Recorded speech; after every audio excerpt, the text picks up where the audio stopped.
All right. Now I know there's probably people who've, you know, excuse me, sorry, it's hard sleep. Uh, Heard about the casting for the DC shows, right? So I'm gonna start with Sandman. I just want to talk about my thoughts and a few things on it. This is the Geek Protagonist. This is the channel you found, and yeah. Now, admittedly, I've read Sandman. I'm not really a big fan. I like characters from Sandman, but I like the Lucifer spinoff. I thought Death is an interesting character, but as Sandman as a whole, I only like the version of Midnight Summer's Dream. Outside of that, Sandman didn't do it for me. And people were like, "It's like the greatest comic." Yeah, and I do know other people who feel the same way. It's very wordy, and sometimes it feels a little pretentious to me. But I understand the appeal of it. That's just my personal thing. I'm not knocking anybody for liking it because I actually can understand how people would like it. So then I see this thing, and it says so. Neil Gaiman says so. There are now a few answers to the casting questions. For those who like mysteries, Sandman is huge and the cast is enormous, and there are many mysteries remaining. Now, with Netflix making this announcement with the cast, I don't know if they're trying to do the comic thing or kind of go the route of the boys where they take the premise and take a lot of factors, but then they kind of modernize it. So then, first, we have Morpheus, aka Dream of the Endless. This is Neil Gaiman talking, so I'm just going through it. Is Tom Sturridge. Let's just say that he's perfect for the role.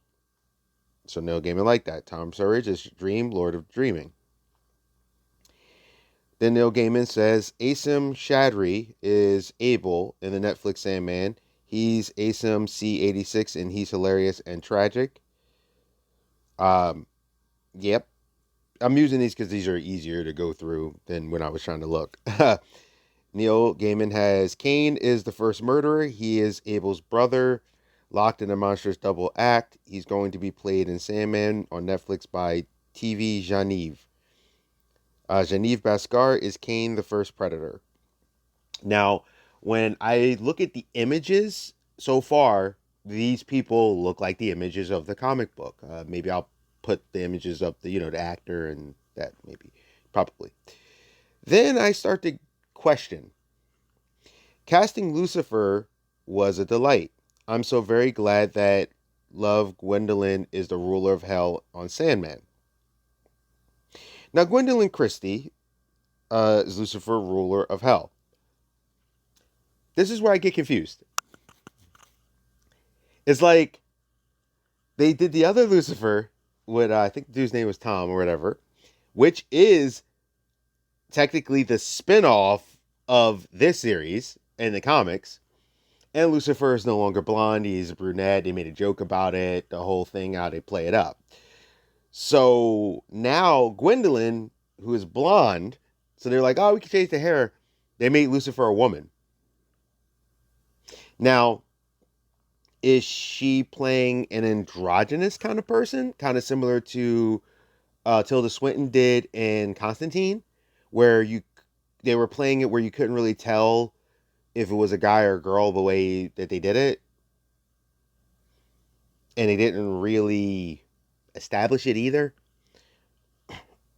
Now, this is nothing to do with her acting skills whatsoever. I actually thought as Brienne, she was great in Game of Thrones. I think she's a pretty awesome person from what I've seen of her.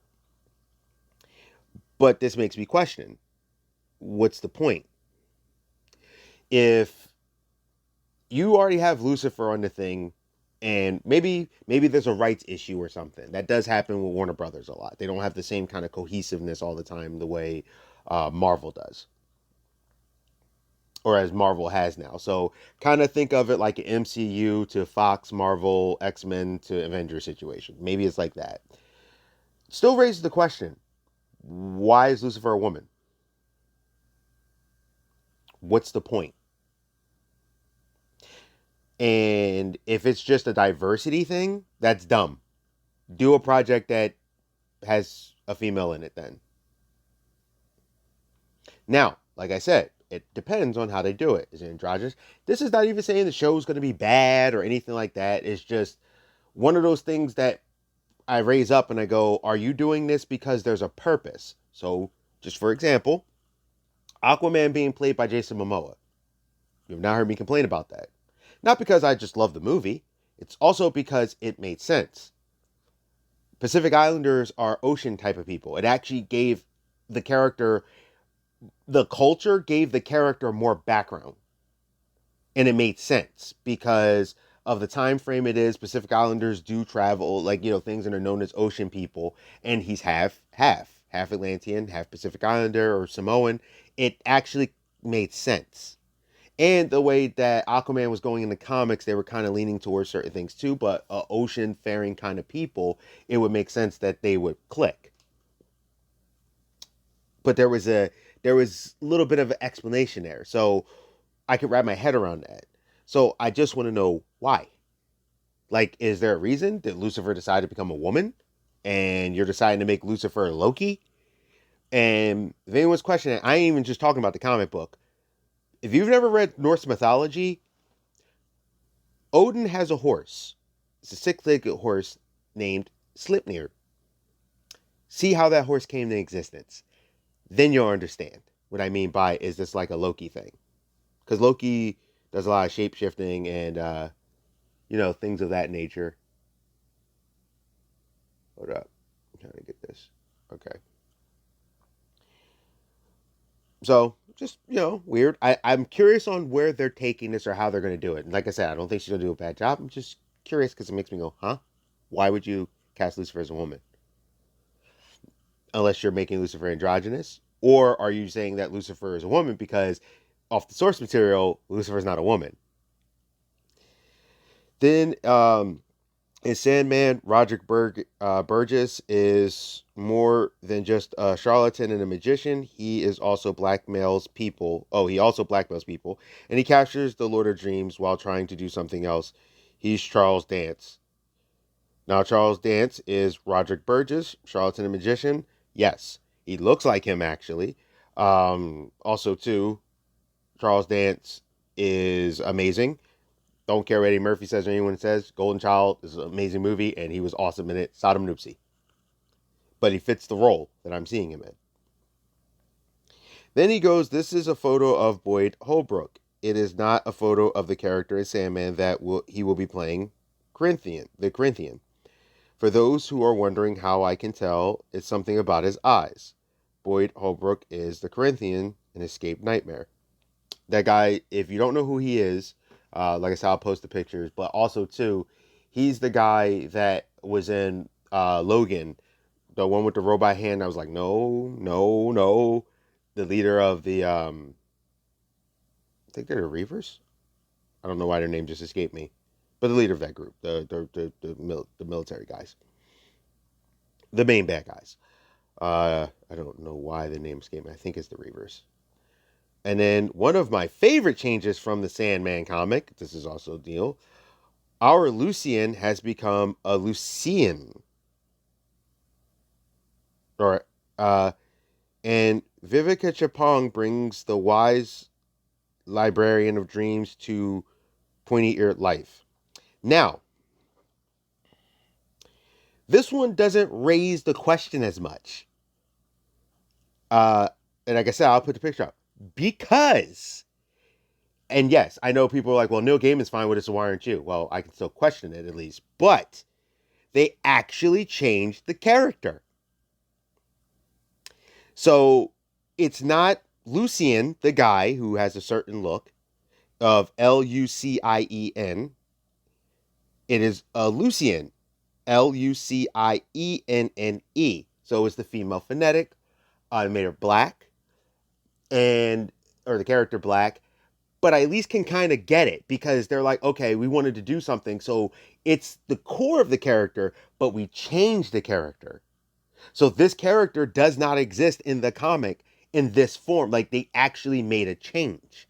So technically, even though this character serves the same purpose, it is a new character. There are movies and things that have done that where they will take and combine characters to do something. I think Lord of the Rings has done that.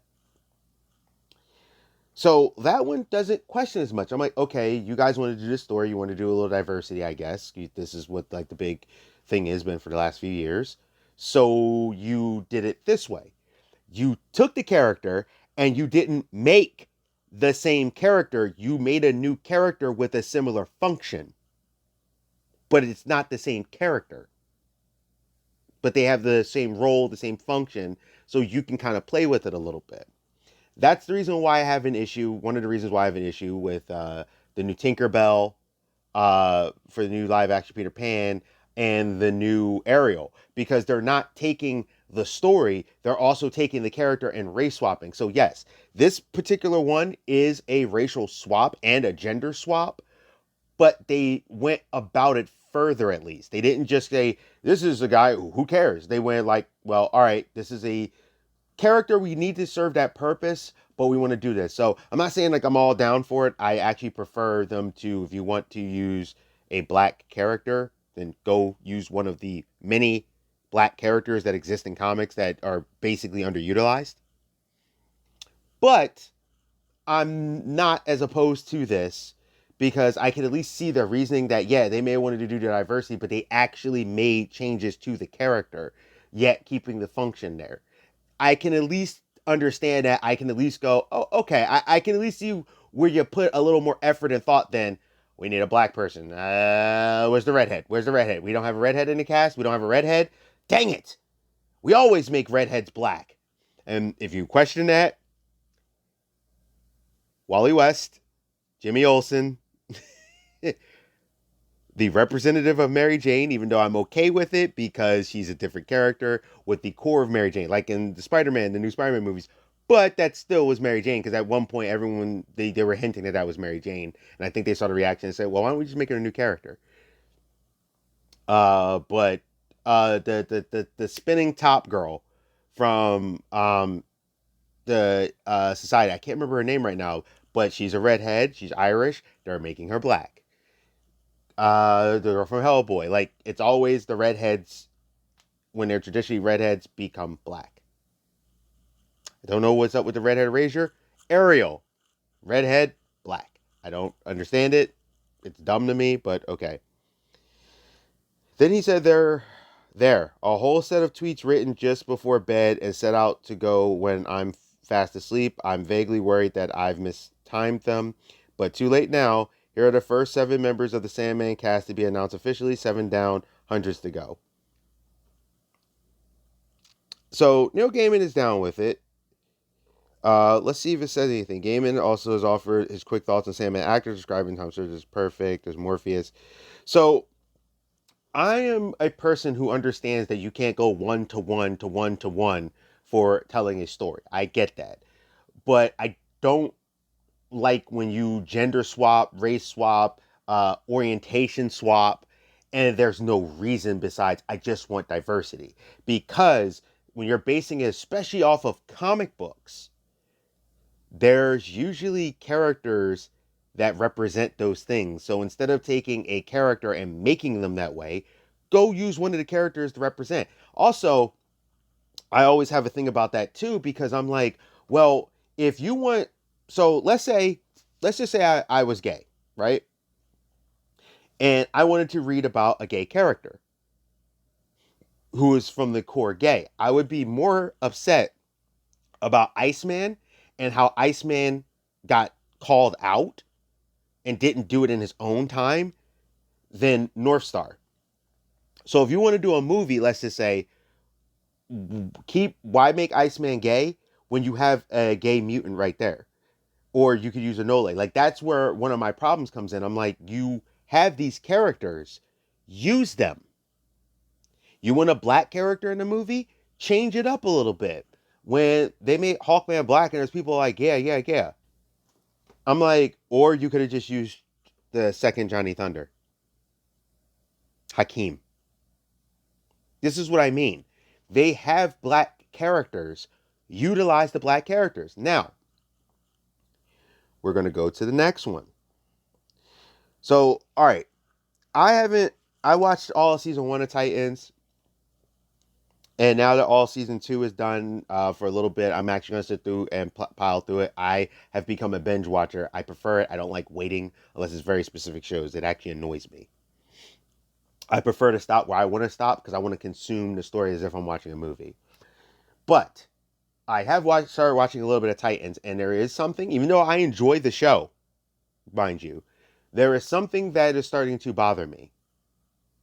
And it's something that I've been kind of noticing, and I'm kind of having a little bit of an issue with DC. They're depending too much on Batman. The show is like Batman, Batman, Batman.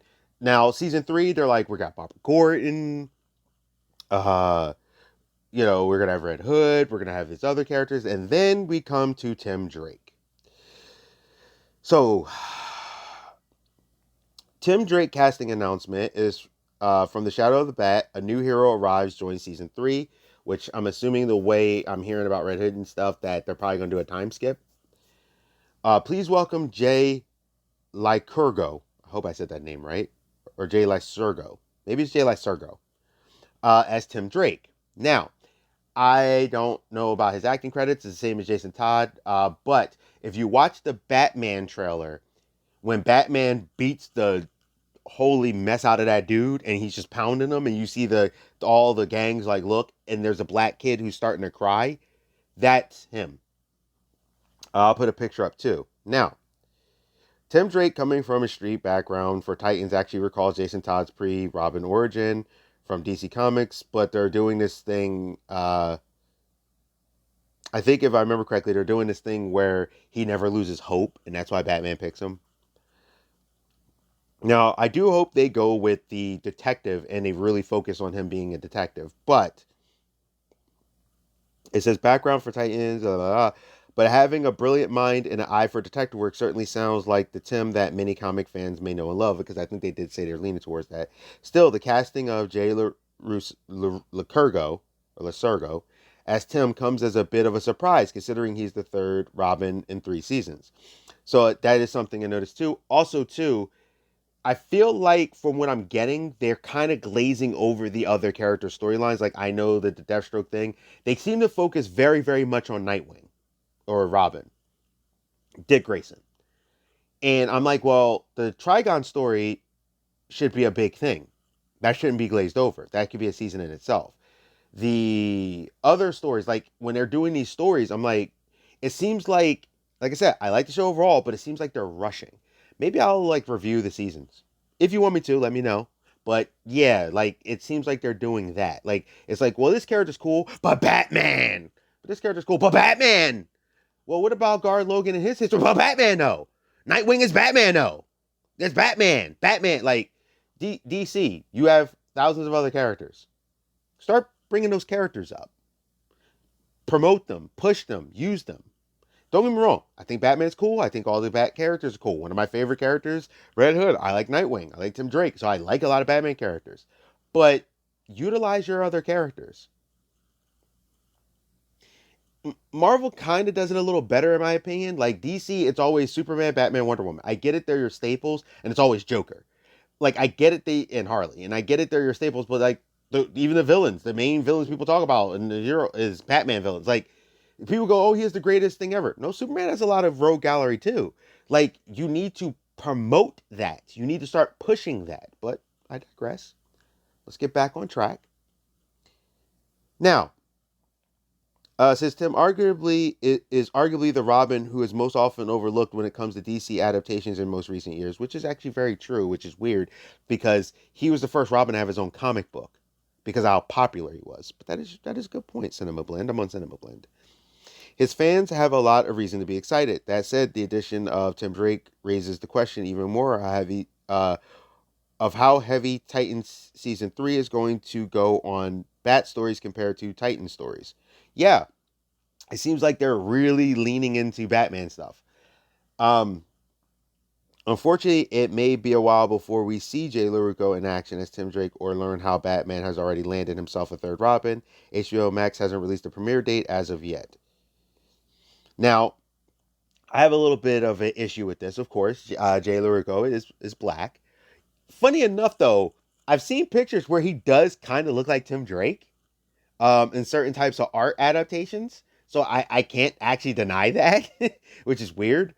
But if, and I heard that, now this could be wrong, so please don't think it. I repeat, I heard that the casting call specifically looked for a African American male. Okay, if you wanted to use an African American male to represent a partner of Batman, this is what I mean by this argument. I had some notes on it. I might talk about it. Like I seen someone's video. I think it was Robert Storms or something, where he's talking about if the origin of the character or the character story, their race doesn't matter. Why do you have a bothering with race? I'm gonna make a whole separate video about that, but this is about these specific castings. Do I think the kid can act? Maybe he could. Maybe he can. From what I've seen, he hasn't done a lot of work, so I'm okay with that. What I have an issue with is you have two black characters that are Batman's partners or has worked with Batman. You have Signal, Duke, and you have Batwing. And you've been pushing the Fox family anyway. So you have two characters who work with Batman who are black or African American males. So why didn't you just use one of those characters? You needed someone who's smart? Batwing. Needed someone who's a good fighter or has a really cool thing, is a little different from the other Robins. Wouldn't it have been interesting to tell the story of, hey, cast him, but here's Signal. And Signal is very different. He refused to be a Robin. He wanted to be something else, and Batman decided to make him something else. This is where I have the problem. I'm a fan of comic books. If you say, hey, we want to use a black character, why don't you use one of the existing black characters? Then, yes, you could then turn around, because Signal's never had a live action version either. Batwing, the character has, the secret identity has, but not the superhero persona. You could use that, then promote it. The actor knocks it right out the park. Now people are like, ooh, Batwing. Wait, where's those Batwing comics? Oh, Future State. Wait. Now, spoiler alert, but oh shoot, in Future State he's Batman? What? Synergy. And I just thought of that just now. How hard is that? This is the thing I question with these comic book decisions and stuff. I'm like, you literally have one of them, even if it's not, because I can't remember right now, but you have someone of a Fox family connected to Batman, and one of them is being a Batman. You still would make the connection that it's the Fox family. Signal just became a major character. He's like a monitor in the Dark Multiverse, I think. Like I said, spoiler alert already, from what I understand. I haven't gotten to read them yet because I get them, those I want in the volume, like the collection. But I did, well, I've read them, but I want them in the collection. They weren't mine. I read them somewhere else. Anyway, who cares? I want physical copy. The point is, why do you keep doing this? Now, what's the explanation? What, so when people sit there and go, well, it doesn't matter. Why does his race matter? And like I said, I'll make a video probably talking about this more. But one of my biggest issues is the pendulum doesn't swing the other way. See, there's a lot of people. There's some people I've seen where they were like, "Oh, the conservatives are going to get mad," and I'm like, "No." The problem is, I want the black characters to be represented. I want representation. And sometimes people, I've talked on forums, some people are like, "Oh, you're just a conservative. You're just a..." No, I want the representation for the characters that actually exist. I want North Star in a movie. I think North Star is so cool. Anole, want him in a movie. They happen to also be gay. I think that's cool. That's great representation. They're also really cool characters who I personally feel get underutilized.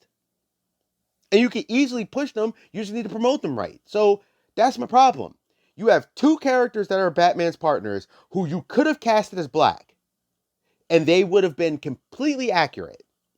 One of them has directly worked with Batman. The other one has kind of whatever. But you have two characters, and you have a comic book with one of the characters. I can't remember if it's Luke Fox or whatever. I think it's his brother. But there's a connection of Fox in the Fox family there, where someone could start looking and they could see Batman and they could connect it over here and go, wait, that Batman is one of them. So they could look up the Fox name and be like, well, he's Batman right now in Future State, but he's Batwing. Now you have a brand new character. It's exposed to the public. People never really, outside of comic book fans, never really knew about these characters before. And you could push the characters going forward and go, look at this. We got these new characters. Come on over and read. But instead, you're like, we need another black guy. Now, I'll answer this question before I let it go because, like I said, am I going to watch it? I'm going to see how it plays out. I may like him as an actor, but it always loses points with me when you do that race swap and there's no point to it. There's a reason now for Starfire. There's a reason why I wasn't bothered by Starfire. I had friends and stuff that were like, "Well, why can't they make her a light skin, like pick a Puerto Rican or someone who's a lot lighter than the dark skinned girl? Like, why did they do that?" Starfire in the comics is a orange skinned, green eyed alien. um, just like Gar, it looks like a human. Now, some people did this thing where they're like, "Wow, look, the cosplayers got it right." Okay, I am friends with cosplayers, and I am also friends with people who sew, and my mom sews and stuff too. So let me be clear about this. A lot of times, cosplay costumes are not made to handle the rigorousness of a costume or design that's in a movie or a TV show. How do you know? Because a lot of times they design multiple suits because they know they're going to get ripped up, they know they're going to get beat up. That's why the Superman show, or Superman and Lois, he has a different costume because the other costume was there for short stints. This costume can take more of a beating for the movement because there's a lot that these clothes are going to go through.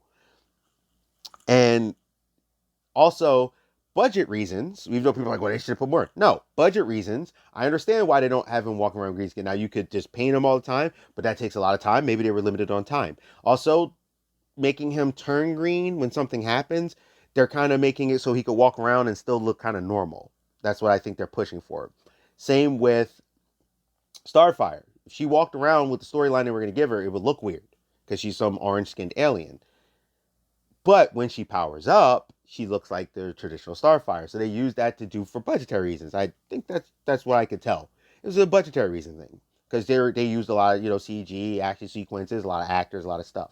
So when I see that, I'm like, okay, so they're just saying since she's supposed to look more human in her more human looking base form, she's black. It's the same thing with John, the Martian Manhunter.